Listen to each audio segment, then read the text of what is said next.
Assalamualaikum warahmatullahi wabarakatuh. Halo anak-anak semuanya, jumpa lagi di sini di video pembelajaran dengan Ibu Liza. Nah, kali ini kita akan belajar tentang sejarah Indonesia untuk kelas 10 SMK. Ya, baik anak-anak semuanya, kita mulai dengan bab 1, menelusuri peradaban awal di Kepulauan Indonesia. Anak-anak, Indonesia terletak di persimpangan 3 lempeng bumi. Yang ketiganya itu bertemu di sini sehingga menciptakan tekanan sangat besar pada lapisan kulit bumi.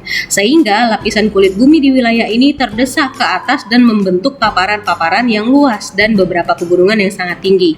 Nah, jadi seluruh wilayah ini sangat rentan terhadap terjadinya gempa hebat dan letusan gunung api dahsyat yang kerap mengakibatkan kerusakan parah. Hal ini terlihat dari beberapa catatan geologis. Gempa dan tsunami mengerikan yang dialami di Aceh belum lama ini hanyalah episode terakhir dari seluruh rangkaian peristiwa panjang dalam masa prasejarah dan sejarah. Dikutip dari Arisio Santos tahun 2010. Kali ini kita akan belajar bagaimana peradaban awal di Kepulauan Indonesia. Nah, untuk ketujuan pembelajarannya di sini adalah setelah mempelajari uraian ini diharapkan kamu dapat melacak asal-usul nenek moyang bangsa Indonesia, lalu mengenali corak kehidupan masyarakat praaksara dan menganalisis perkembangan teknologi pada masa praaksara. Baik, ini dia peta konsepnya anak-anak semuanya.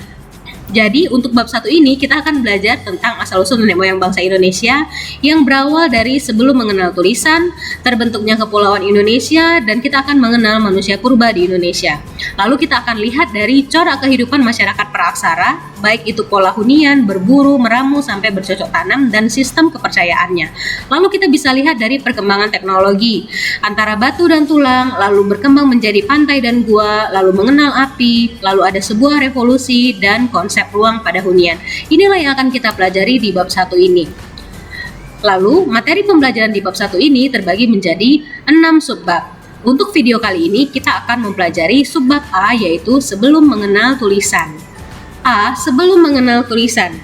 Anak-anak semuanya, kutipan yang tadi Ibu sampaikan di awal itu menunjukkan bahwa keberadaan tanah air kita tidak bisa dilepaskan dari rangkaian peristiwa alam yang sudah terjadi sejak zaman dahulu.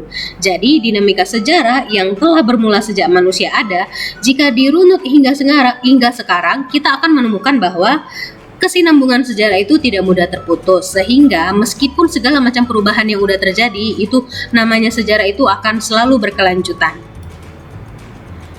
Anak-anak semuanya, di era modern ini kita pernah melihat peralatan dapur masa kini di beberapa daerah pedesaan, atau mungkin masih kita temukan peralatan masak yang terbuat dari batu seperti yang ada di gambar ini di rumah kita. Nah, misalnya alat untuk menghaluskan bumbu masak yang ada di gambar ini. Kalau di Jawa itu disebut dengan cobek ya, mungkin daerah lain itu namanya berbeda-beda. Jadi, meskipun kini kehidupan itu sudah modern, ternyata masih ada peralatan manusia pada masa praaksara yang masih bertahan sampai sekarang. Nah, untuk mengetahui apa, siapa, dan bagaimana kehidupan manusia pada zaman praaksara, kita dapat mempelajari bab 1 ini. Anak-anak, manusia purba tidak mengenal tulisan dalam kebudayaannya. Periode kehidupan ini disebut dengan zaman praaksara. Nah, masa praaksara ini berlangsung sangat lama, jauh melebihi periode kehidupan manusia yang sudah mengenal tulisan. Oleh karena itu, sebelum kita tahu perkembangan kehidupan manusia, maka kita perlu tahu dulu nih tahapan-tahapannya.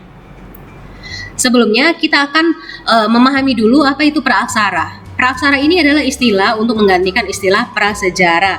Nah, penggunaan istilah prasejarah ini untuk menggambarkan perkembangan kehidupan pada budaya manusia saat belum mengenal tulisan.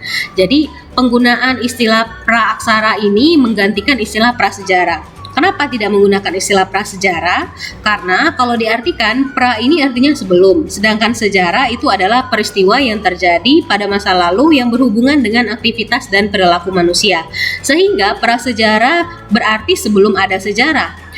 Tetapi sebelum ada sejarah itu berarti sebelum ada aktivitas kehidupan manusia. Nah, dalam kenyataannya, sekalipun belum mengenal tulisan, makhluk yang dinamakan manusia itu sudah memiliki sejarah dan sudah menghasilkan kebudayaan. Makanya para ahli sepakat istilah praaksara ini lebih tepat untuk digunakan daripada istilah prasejarah.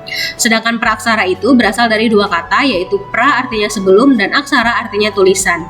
Dengan demikian, zaman praaksara adalah masa kehidupan manusia sebelum mengenal tulisan. Ada istilah yang mirip dengan istilah praaksara, yakni istilah nirleka.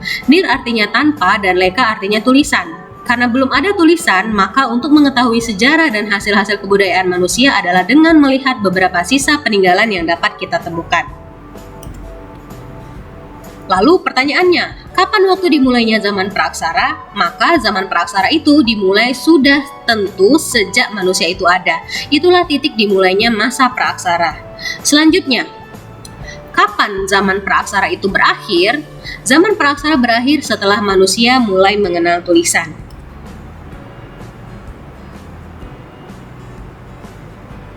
Nah, lalu ada pertanyaan lagi, bagaimana kalau kita ingin melakukan kajian tentang kehidupan zaman praaksara?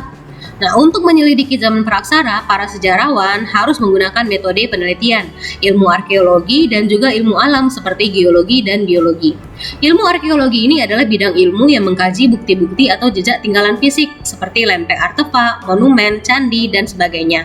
Dan orang yang mendalami ilmu arkeologi ini namanya arkeolog. Berikutnya, menggunakan ilmu geologi dan percabangannya, terutama yang berkenaan dengan pengkajian usia lapisan bumi, dan biologi berkenaan dengan kajian tentang ragam hayati atau biodiversitas makhluk hidup. Nah, mengingat jauhnya jarak waktu masa praaksara dengan kita sekarang ini, maka nggak jarang ya orang itu mempersoalkan, apa perlu kita belajar tentang zaman praaksara yang sudah lama ditinggalkan oleh manusia modern? Nah, arti penting dari pembelajaran tentang sejarah kehidupan zaman praaksara pertama-tama adalah kesadaran akan asal-usul manusia. Semakin berbudaya seseorang atau kelompok masyarakat, semakin dalam pula kesadaran kolektifnya tentang asal-usul dan penghargaan terhadap tradisi. Jika tidak demikian, manusia yang melupakan budaya bangsanya akan mudah terombang-ambing oleh terpaan budaya asing yang lebih kuat, sehingga dengan sendirinya kehilangan identitas diri. Jadi, bangsa yang gampang meninggalkan tradisi nenek moyangnya akan mudah didikte oleh budaya dominan dari luar yang bukan miliknya. Lalu anak-anak semuanya, salah satu contoh yang bisa kita tetap pelajari dari pelajaran zaman praaksara itu adalah budaya-budaya manusia purba dulu yang sampai saat ini masih kita pergunakan. Sebagai contoh, budaya gotong royong, budaya musyawarah, lalu bercocok tanam, lalu untuk berlayar, itu sudah dilakukan pada zaman praaksara dulu, sudah dilakukan pada zaman manusia purba dulu, dan sampai saat ini juga kita masih melakukannya. Lalu anak-anak, sejak kapan zaman praaksara berakhir? Jawabannya itu setelah kehidupan manusia mulai mengenal tulisan. Nah, terkait dengan masa berakhirnya zaman praaksara, masing-masing tempat ini berbeda. Penduduk di Kepulauan Indonesia baru memasuki masa aksara itu sekitar abad ke-5 Masehi. Hal ini jauh lebih terlambat jika dibandingkan di tempat lain, seperti misalnya Mesir dan Mesopotamia, yang sudah mengenal tulisan itu sejak sekitar tahun 3000 sebelum Masehi. Nah, sangat jauh beda ya anak-anak semuanya. Fakta-fakta masa aksara di Kepulauan Indonesia dihubungkan dengan temuan prasasti peninggalan kerajaan tua seperti Kerajaan Kutai di Muara Kaman, Kalimantan Timur. Inilah bukti sejarahnya sejak kapan Indonesia itu mengenal tulisan, yaitu sejak ditemukannya prasasti di Kerajaan Kutai. Nah, anak-anak semuanya, ada 3 soal yang bisa anak-anak jawab dari materi kita hari ini. Silahkan anak-anak jawab. Oke semuanya. Oke, sampai di sini dulu materi kita untuk hari ini. Terima kasih atas perhatiannya. Dan minggu depan kita akan melanjutkan materi kita, yaitu kita akan belajar B, terbentuknya Kepulauan Indonesia. Baik anak-anak semuanya, terima kasih atas perhatiannya. Mohon maaf apabila ada salah kata. Kita jumpa lagi minggu depan. Terima kasih dan wassalamualaikum warahmatullahi wabarakatuh.